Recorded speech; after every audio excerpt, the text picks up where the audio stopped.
Et salut l'équipe, c'est Val, j'espère que vous allez bien, moi ça va tranquillement. Aujourd'hui on se retrouve pour le troisième épisode de la série le 11. Après avoir étudié Liverpool et la Juventus, vous avez décidé dans ce troisième épisode qu'on s'intéresse à un club qui est un peu moins recruté que les deux autres, c'est le FC Barcelone. Vous allez voir, les Barcelonais ont recruté quand même quelques joueurs, Malcolm, Clément Lenglet, etc.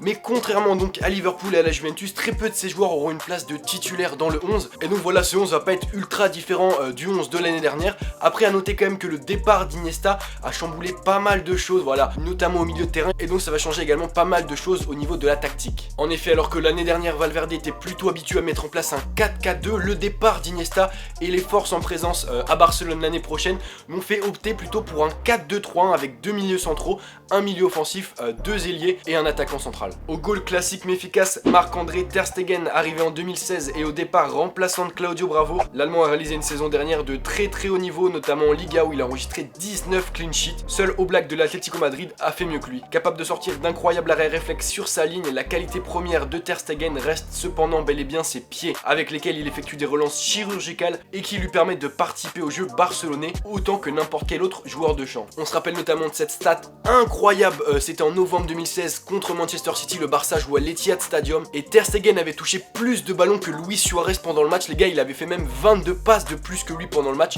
le truc complètement fou. Bref, on continue avec la défense. Défenseur droit, j'ai longtemps hésité entre Sergio Roberto et Semedo, j'ai même fait un sondage sur Twitter, etc. Et finalement j'ai choisi l'espagnol Sergio Roberto. Plus expérimenté, l'année dernière il a eu les faveurs de Valverde, il devrait à nouveau les avoir la saison prochaine. Honnêtement c'est un bon joueur, après je trouve qu'il est pas excellent non plus, c'est pas un joueur top mondial et je pense d'ailleurs que ça peut être le petit point faible côté barcelonais l'année prochaine, même si en Liga je pense qu'il fera largement le taf. À gauche, là aussi classique, Jordi Alba, vous le connaissez tous donc j'aurais pas besoin de vous le présenter, mais Jordi Alba c'est l'archétype du latéral barcelonais, c'est-à-dire rapide, technique et surtout qui apporte beaucoup offensivement avec ses montées sur le flanc de l'attaque. À 29 ans, Jordi Alba semble arriver enfin en maturité, devrait encore faire une saison pleine, même si j'ai vraiment l'impression que depuis 2 saisons il a un peu de mal. Voilà, l'espagnol stagne et ne progresse plus vraiment. On enchaîne avec la charnière centrale et là j'ai choisi Umtiti, Clément Lenglet. Voilà, tu l'as vu, j'ai pris un petit risque, j'ai tenté un petit truc, j'ai pas titularisé Piqué, j'ai préféré Clément Lenglet qui vient d'arriver de Séville. Honnêtement je pense que ce choix peut se justifier de ma part par le fait que je le trouve très surcoté et je le trouve pas aussi solide que ça contrairement à Clément Lenglet, tout juste arrivé de Séville pour 36 millions d'euros. Très solide défensivement mais également très doué balle au pied, Lenglet est un défenseur très complet, lui aussi capable d'apporter offensivement, notamment de la tête. Bref, il est très chaud. À côté de lui on a Sam Umtiti, encore une fois vous le connaissez tous, notamment avec la Coupe du Monde, durant laquelle il a clairement brillé avec l'équipe de France. On se rappelle d'ailleurs de son petit but en demi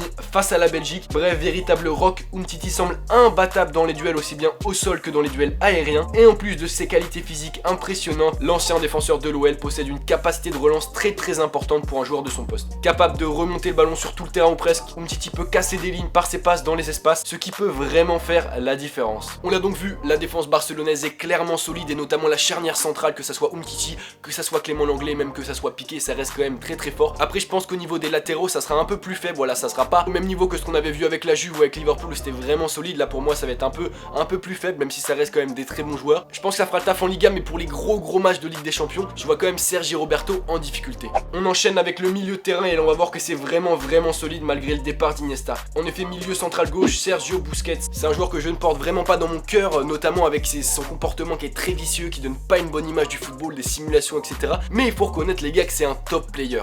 Doté d'une vision du jeu, d'une capacité d'anticipation hors pair, le milieu barcelonais est aussi fort pour récupérer des ballons et les distiller que pour faire sortir ses adversaires du match à travers plusieurs vices dont lui seul a le secret. A noter également que c'est un joueur très expérimenté qui a commencé à Barcelone, ce qui lui apporte un important crédit au sein du vestiaire et c'est donc un joueur très important pour le vestiaire. À sa droite c'est clairement le flou pour le moment, je serais tenté de mettre Ivan Rakitic, très fort techniquement et doté d'une très bonne vision du jeu. Le croate excelle au poste de milieu central et peut faire la différence à n'importe quel moment par ses passes ultra précises ou même ses frappes de loin. Cependant on le sait, le Barça cherche à tout prix à recruter un autre milieu central, on le sait, ils ont déjà recruté le brésilien Arthur. Après Arthur il joue plus milieu défensif central et même il n'a pas pour moi le niveau pour le moment d'intégrer le 11 titulaire du FC Barcelone. Bref, tout ça pour dire que dans cette tactique et ce système à deux milieux centraux, je pense que la place de Rakitic pourrait être remise en cause en cas de recrutement d'un homme par le Barça. N'Golo Kanté qui pour moi est le meilleur milieu de terrain au monde sans débat vraiment. Après on parle également de Miralem Pjanic finalement qui pourrait quitter la Juventus de Turin et rejoindre le FC Barcelone, ça serait également une énorme recrues. On parle également d'Adrien Rabiot. Lui, je pense par contre qu'il n'aurait pas sa place de titulaire dans le 11 du Barça et que Rakitic serait quand même titulaire. On continue avec le milieu droit et là aussi il y a énormément de débats puisque Malcom vient d'arriver. Je crois qu'il est arrivé mercredi ou jeudi à Barcelone. Bref, il devait signer à la Roma, il a signé au Barça et ça a pas plu à Ousmane Dembélé. Donc on sait pas qui sera titulaire ou pas. Il y a énormément d'interrogations. Est-ce que Dembélé va sortir du 11 et Malcom y rentrer? Honnêtement, je ne pense pas. Et pour cette raison, j'ai mis en milieu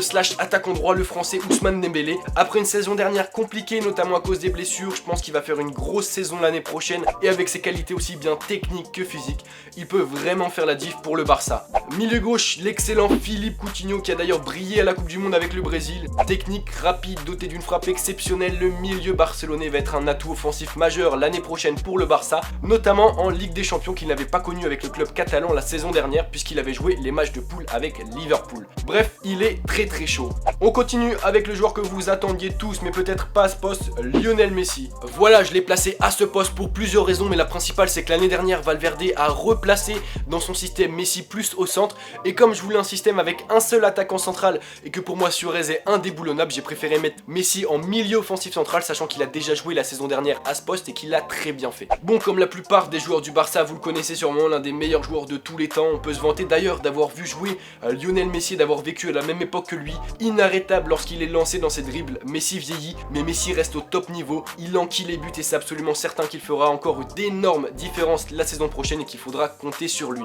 Enfin, on termine avec l'attaquant central et sans surprise, bien évidemment, j'ai mis Luis Suarez. Soit adoré, soit détesté, il n'en reste pas moins que partout où il est passé, Luis Suarez fait l'unanimité. Buteur à 29 reprises la saison dernière en Liga, l'Uruguayen est sans aucun doute un top player, il fait partie de la crème des attaquants centraux dans le monde et sera lui aussi un atout très important côté barcelonais. On l'a donc vu les gars, le Barça a une équipe très solide et surtout une profondeur de banc très importante. Voilà, parce que j'ai mis des joueurs sur le banc comme Piqué, comme Semedo, également comme Arthur. Malgré selon moi quelques faiblesses défensives, le Barça, fort d'une attaque et d'un milieu de folie, devrait à nouveau apparaître parmi les favoris cette saison en Ligue des Champions. D'ailleurs, dites-moi ce que vous pensez qu'ils vont faire en Ligue des Champions, si les Barcelonais peuvent s'imposer, si les Barcelonais pourront aller en finale. Bref, dites-moi votre pronostic sur leur performance cette saison en Ligue des Champions. Après, pour suivre la volonté de Valverde de mettre en place un 4-4-2 qui lui a été si cher la saison dernière puisqu'il l'a mis énormément de fois en place. Bref, on peut faire cette tactique donc en 4-4-2. Il n'y a pas de milieu offensif et on met Messi et Suarez en buteur. Ça peut être également très violent. D'ailleurs, dites-moi en commentaire si vous préférez le 4-4-2 ou bien le 4-2-3-1. J'espère que vous avez kiffé les gars cet épisode sur le FC Barcelone, cet épisode numéro 3. Dites-moi vraiment en commentaire quelle équipe vous voulez que j'étudie pour le 4e épisode. Beaucoup m'ont dit le PSG, certains m'ont dit l'Inter, l'Atlético Madrid, Arsenal. Bref, dites-moi ça en commentaire. On se retrouve très rapidement les gars pour une autre vidéo. C'était Val. Peace.